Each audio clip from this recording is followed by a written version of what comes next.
A terrified waitress softly said to a biker. He's been waiting outside my house. Hearing this, the biker's expression turned serious, and without saying a word, he started his bike. Moments later, what happened made the entire street fall silent. No one could have imagined that a complete stranger on a bike would stand up for a frightened woman like that. Sarah's hands trembled as she poured coffee into the biker's cup. The diner was nearly empty at 10 p.m., just 2 other customers in the corner booth. She'd served this particular biker before. Jake, a regular who came in twice a week, always ordered the same thing, always left a decent tip, but tonight was different. Tonight she couldn't hide the fear in her eyes. Jake noticed immediately. "You all right?" Sarah glanced toward the window, then back at him. "There's a man. He's been following me for 3 weeks now. Before we continue, let us know in the comments where you're watching from, and don't forget to like, share, and subscribe to The Goodness Effect." Jake set down his coffee cup. "What do you mean, following you?" Sarah's voice dropped to a whisper. "He comes to the diner every day, sits in different spots, never orders much, just watches me.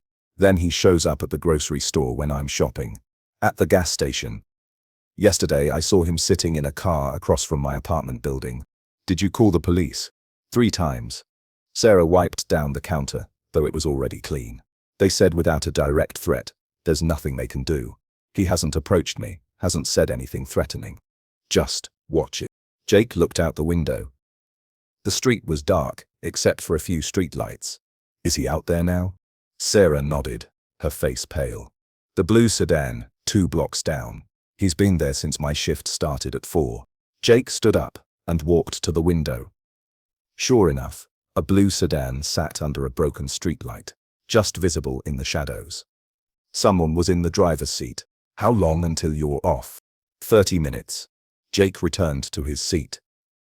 "I'll wait, then I'll follow you home. Make sure you get there safe."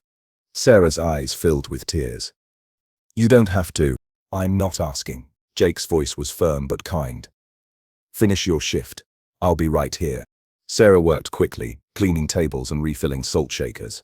The other customers left, and soon it was just her and Jake. The cook, an older man named Pete, poked his head out from the kitchen. "You need me to stay late?" "No, Pete. I'm good, thank you." Pete looked at Jake, then at Sarah, and seemed to understand something unspoken. "Lock up good. See you tomorrow." When Pete left through the back door, Sarah felt even more exposed. The diner suddenly felt too open, too vulnerable, with its large windows facing the street. She could feel eyes on her from that blue sedan. Jake finished his coffee and ordered another. "Tell me about him. What does he look like?" "Tall. Maybe 40. Brown hair. Always wears a grey jacket. He has this stare that makes my skin crawl." "When did it start?" "About 3 weeks ago. I was taking out the trash one night, and he was standing by the dumpster, said he was lost, looking for an address. I gave him directions, and he thanked me. I didn't think anything of it then. But the next day, he was in the diner. And the day after that." Jake's jaw tightened. He'd seen this before, not personally, but he knew the stories. Stalkers who escalated slowly, testing boundaries. Sarah locked the diner door at 10:30. Her car was parked in the lot behind the building. Jake's motorcycle sat near the entrance, a heavy black cruiser that rumbled when he started it. "I'll follow behind you," Jake said. "If anything feels wrong, flash your hazards twice. I'll pull up beside you."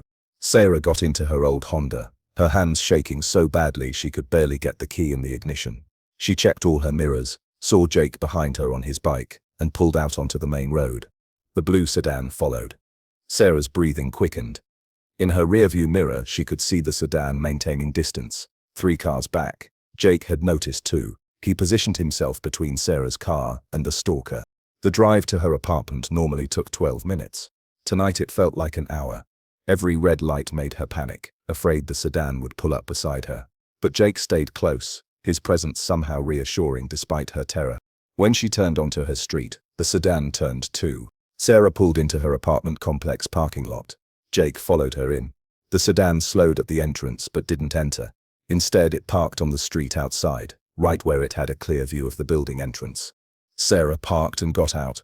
Jake pulled his bike next to her car and killed the engine. "He's out there," Sarah said, pointing to the street. Jake looked at the sedan. Through the windshield, barely visible was the silhouette of a man. Watching. Which apartment is yours? Second floor, number 24, right above the entrance. Jake nodded. I'm going to walk you up, then I'm going to have a conversation with your friend out there. Please don't. What if he gets violent? What if... I've handled worse. Jake's voice was calm. Trust me. They walked to the building entrance. Sarah fumbled with her keys, finally getting the door open. The elevator was broken, so they took the stairs. When they reached her door, Sarah unlocked it, but didn't go inside. Thank you for this. Really, but you've done enough. You should go home. Not yet. Jake descended the stairs. Sarah watched from her doorway as he walked back through the lobby and out the front entrance. The blue sedan's headlights were off now, but she could still see it in the darkness. Jake walked directly toward it. Jake approached the driver's side of the sedan. The man inside didn't move. Jake knocked on the window. For a long moment, nothing happened. Then the window rolled down halfway. Help you, the man said. His voice was casual, but his eyes were cold. You've been following a woman named Sarah. I don't know what you're talking about. Blue sedan. You've been parked outside her workplace. You followed her here. You've been sitting outside her building. The man smiled slightly. This is a public street. I can park wherever I want. Sure you can. But here's the thing. You're going to stop following her. Tonight's the last time you come near her, her work or this building. The man's smile widened. And who are you? Her boyfriend? I've seen you at the diner. You're nobody. Just another customer. I'm somebody who's telling you to back off. Or what? The man's hand moved towards something in the passenger seat. Jake's hand shot through the window, grabbing the man's wrist before he could reach whatever he was going for. A canister of pepper spray fell to the floor mat. Or I make sure every person on this street knows exactly what you're doing. I'll take your picture, your license plate. I'll post them everywhere. Every neighbor will know your face. Every shop owner. Every person walking their dog. You won't be able to move without someone watching you back. Jake released the man's wrist. And then I'll call a friend of mine who's a detective. I'll tell him about the pepper spray you were reaching for, about the 3 weeks you've been stalking someone. He'll be very interested. The man rubbed his wrist. You can't prove anything. Maybe not, but I can make your life very difficult. Is this woman worth that? For the first time, uncertainty crossed the man's face. Jake pulled out his phone and took a picture of the man through the window. The flash illuminated the interior of the car. Then Jake walked around back and photographed the license plate. Leave. Don't come back. The man started his engine. She's not that special anyway. Get out of here before I change my approach. The sedan pulled away from the curb. Jake watched it drive down the street, turn the corner, and disappear. But he knew this wasn't over. Stalkers didn't give up this easily. They escalated. They waited. Jake walked back to the building entrance where Sarah stood watching from the lobby door. He's gone, Jake said. For now, Sarah's voice was hollow. He'll come back. Probably. Which is why I'm not leaving yet. Jake and Sarah sat in the lobby of her building. The fluorescent lights flickered overhead, casting strange shadows on the walls. You can't stay here all night, Sarah said. I'll stay as long as necessary. Jake showed her the photos on his phone. I'm sending these to a friend. He's a private investigator. He can run the plates, find out who this guy is. Then what? Then we have information. Information is power. Sarah wrapped her arms around herself. I just want to feel safe in my own home. I can't sleep. I can't eat. I keep thinking I hear footsteps in the hallway or someone trying my door. This morning, I found a note under my windshield wiper. Jake looked up sharply. What did it say? Just, I see you.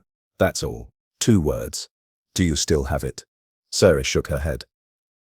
I threw it away. I was so scared I just wanted it gone. Jake's phone buzzed. A text from his investigator friend. Got the info. Name's Marcus Hendricks, 42. Has a record, restraining orders from 2 different women in other states. Currently unemployed. Address attached. Jake showed Sarah the message. He's done this before. Sarah's face went white. Oh God. What happened to those other women? I don't know, but we're not going to let it happen to you. Jake stood up. Here's what we're going to do. Tomorrow, you're going to file another police report. Show them this information.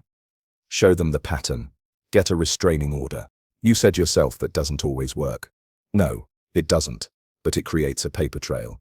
It makes it official, and in the meantime, we make sure you're not alone. I can't ask you to. You're not asking. I'm offering. Jake looked out the lobby window at the empty street. I don't have anywhere to be. My schedule is flexible. And I don't like bullies. Sarah felt tears forming again. Why are you doing this? You don't even know me. Because someone should. Because you're scared and you shouldn't have to be. Jake sat back down. When I was younger, my sister had a stalker, ex-boyfriend who couldn't take no for an answer. He followed her for months. Police couldn't do anything until he finally broke into her apartment. What happened? She fought back, broke his nose with a lamp. He went to jail for 2 years. But those months before that, she was terrified every single day. I couldn't help her then. I was in a different state. Didn't know what was happening until it was almost too late. So yeah, maybe I'm helping you because I couldn't help her. Sarah nodded slowly. Is she okay now? She's fine, married, 2 kids, lives in Montana. But I remember what it did to her, that fear. I won't watch it happen to someone else if I can prevent it. They sat in silence for a while. Outside, a car drove past. Sarah flinched, but it kept going. Jake spent the night in the lobby. The building's maintenance man tried to kick him out around midnight, but Sarah explained the situation. The maintenance man, a kind older man named Robert, understood immediately. I'll keep an eye out too, Robert said. I'm here most nights anyway. Got my own apartment in the basement. When dawn broke, Jake walked Sarah to her car. She'd barely slept, had spent most of the night watching her window, expecting Marcus to somehow appear outside it. I'll follow you to the police station, Jake said. Then to work. At the police station, Sarah filed another report. This time, armed with Marcus's information and history, the officer took her more seriously. He said he'd send a patrol car by her building, and the diner more frequently. He helped her file for a temporary restraining order, which would be processed within 48 hours. It wasn't enough, but it was something. At the diner, Sarah started her shift. Jake sat at his usual spot at the counter. Pete, the cook, came out when things were slow. Everything okay, Sarah? She explained the situation. Pete's face darkened. Why didn't you tell me? I'd have walked you to your car every night. I didn't want to bother anyone. It's not a bother, your family here. We look after each other. Other regulars started coming in for breakfast. Jake recognized a few of them, retired construction workers, nurses getting off night shifts, early morning truckers. Pete quietly explained Sarah's situation to all of them. Word spread quickly. By noon, Sarah had a dozen people who'd offered to help. Walk her to her car, follow her home, check on her building. The diner community was rallying. But Marcus didn't show up that day, not at the diner, not at Sarah's apartment that night. Jake checked multiple times, driving past on his motorcycle. Maybe he got scared off, Sarah said when Jake stopped by the diner that evening. Maybe. But Jake didn't believe it. Stalkers like Marcus didn't scare easily. They adapted. They waited. On the 3rd day, the restraining order came through. If Marcus came within 500 feet of Sarah, he could be arrested. On the 4th day, Sarah's tire was slashed. Sarah discovered the slashed tire when she came out to her car after her shift. Not all 4 tires, just one. The front driver's side, a clean slice through the sidewall. Jake was already there, examining it. Professional job. 1 cut, impossible to repair. You'll need a new tire. He's sending a message. Yeah. He's saying the restraining order doesn't scare him.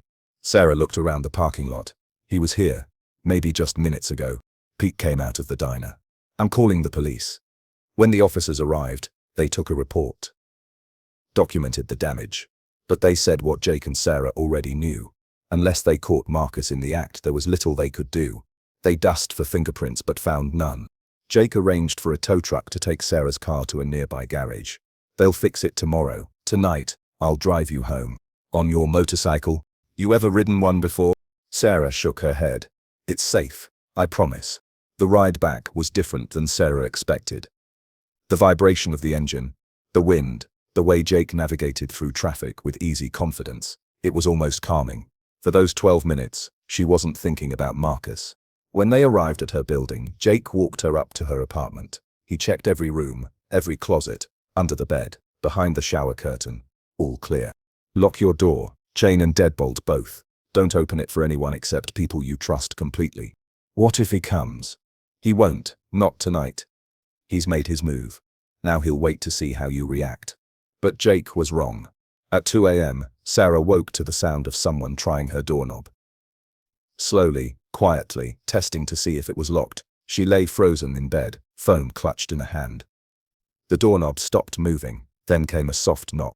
"Sarah?" Marcus's voice was barely audible through the door. "I know you're awake. I can see your light on." Her light wasn't on. He was lying, trying to get her to respond. Sarah dialed 911 with shaking fingers, whispered her address and the situation. "Sarah, we should talk. I think there's been a misunderstanding." She heard footsteps in the stairwell. Marcus must have heard them too, because suddenly everything went quiet. By the time the police arrived 5 minutes later, he was gone. But he'd left something behind. An envelope slipped under her door. Inside was a single piece of paper with a message: "Restraining orders, can't protect you." The next morning, Jake arrived at Sarah's building early. She'd called him after the police left, told him about the visit, the message. She hadn't slept after that. "We're ending this today," Jake said. "How?" "By making him face consequences he can't ignore." Jake spent the morning organizing. He contacted every person at the diner who'd offered to help. He talked to Robert, the maintenance man. He spoke with Sarah's neighbors, explaining the situation, showing them Marcus's photo. He called his investigator friend and got Marcus's home address. By noon, a plan was in place. Sarah went to work. She served customers, poured coffee, tried to act normal. But everyone who came into the diner that day knew about Marcus. The regular customers, the passing truckers, even people who'd just heard about the situation from friends. They all came in, ordered something small, stayed for a while. By 2 p.m., the diner was packed. Marcus arrived at 3 p.m. He walked in, took his usual table by the window, ordered coffee. He smiled at Sarah when she brought it to him. That cold, controlling smile that made her skin cool. But he noticed something different today. Every single person in the diner was watching him. Not subtly, directly, staring. Marcus shifted uncomfortably. "Something wrong?" An older woman at the next table spoke up. "We know who you are, Marcus Hendricks." Marcus's face went pale. "I don't know what." "Yes, you do." A trucker stood up from the counter. He was tall, heavily built, with arms like tree trunks. "You've been stalking Sarah, following her, threatening her." "I haven't threatened anyone." "You slashed her tire. You tried her door in the middle of the night. You left a note under her door." More people stood up. A nurse, a construction worker, 2 college students who'd come in for lunch. Pete emerged from the kitchen. "You have 2 choices," Pete said. "You can leave town today and never come back. Or you can stay, and every single person in this community will make sure you can't move without being watched. Every store, every street, every place you go, we'll be there. Documenting, photographing, recording, and we'll share everything with the police." Marcus stood up, his chair scraping against the floor. "This is harassment." "No," said the nurse. "This is community protection. What you've been doing is harassment. We're just making sure you understand that Sarah isn't alone." Jake walked in through the front door. He'd been waiting outside, making sure Marcus couldn't leave until this confrontation happened. "Your car has 3 parking tickets on it," Jake said. "Turns out you parked in a loading zone, and in front of a fire hydrant, and the police found it interesting that your registration is expired. They're impounding it as we speak." Marcus looked out the window. Sure enough, a tow truck was hooking up his blue sedan. "You can't." "We already did." Jake stepped closer. "Here's what's going to happen. You're going to walk out of here. You're going to catch a bus out of town, and you're never going to contact Sarah again. Not in person, not online, not through anyone else. Because if you do, all these people you see here, they're just the beginning. I've posted your photo and story on community forums all over the state. Thousands of people know your face now, your name, your history. You're famous, Marcus, just not the way you want it." The diner was silent, except for the hum of the refrigerator. Marcus looked around at all the faces watching him. Old and young, men and women, all of them united against him. All of them prepared to make his life impossible if he stayed. He walked toward the door. Jake blocked his path for a moment. "If I ever hear you've done this to anyone else, anywhere else, I'll make sure that community knows about you too. You're done being invisible." Marcus pushed past him and out the door. Everyone watched through the window as he walked down the street, shoulders hunched, heading toward the bus station 3 blocks away. Sarah stood behind the counter, tears streaming down her face. But they weren't tears of fear anymore. "Is it over?" she whispered. "It's over," Jake said. "He's not coming back." Pete started clapping, then the trucker. then everyone else in the diner. The applause filled the small restaurant, echoing out onto the street. Sarah walked over to Jake. Thank you. Thank you doesn't even cover what you did, but thank you. You don't have to thank me. You just have to remember that you're not alone. You never were. That night, Sarah slept in her apartment without fear for the first time in weeks. Robert, the maintenance man, had installed an extra lock on her door. Her neighbors had given her their phone numbers, told her to call any time if she felt unsafe. Jake had promised to check in regularly until she felt completely secure again. Outside on the street, a car drove past. Sarah looked out her window, watching it go. Just another car. Just another night. Marcus never returned. The blue sedan was never seen on her street again. A week later, Sarah's investigator friend confirmed Marcus had left the state entirely, driven away by the united wall of community resistance. Jake continued coming to the diner twice a week. The regular schedule, the same order, but now Sarah knew him differently. Not just as a customer, but as someone who'd stood up when standing up mattered most. The story spread beyond that small diner.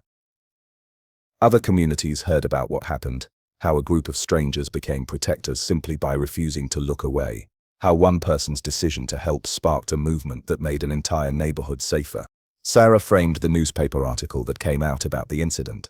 It hung behind the counter at the diner. Community bands together to stop stalker. In the photo, Jake sat on his motorcycle while Sarah and Pete stood beside him, all three of them smiling. Years later, when people asked Sarah about that time in her life, she always said the same thing. I learned that strangers aren't always strangers. Sometimes they're just friends you haven't met yet, and sometimes one person deciding to care is all it takes to change everything. The street where Marcus had once parked his blue sedan remained quiet after that night. Peaceful, safe. Because everyone who lived there knew they were part of something bigger than themselves, a community that protected its own. And Jake, he kept riding his motorcycle, kept stopping at diners, kept watching for people who needed help. Because he'd learned long ago that being a good person wasn't about grand gestures or raw moments. It was about showing up, about noticing when something was wrong, about refusing to be a bystander when someone needed you to be more. The whole street had gone silent that afternoon when Marcus walked away. Silent with relief, silent with the understanding that they'd done something important together. Silent with the knowledge that sometimes the most powerful thing a community can do is simply stand together and say, not here, not to our people, not anymore.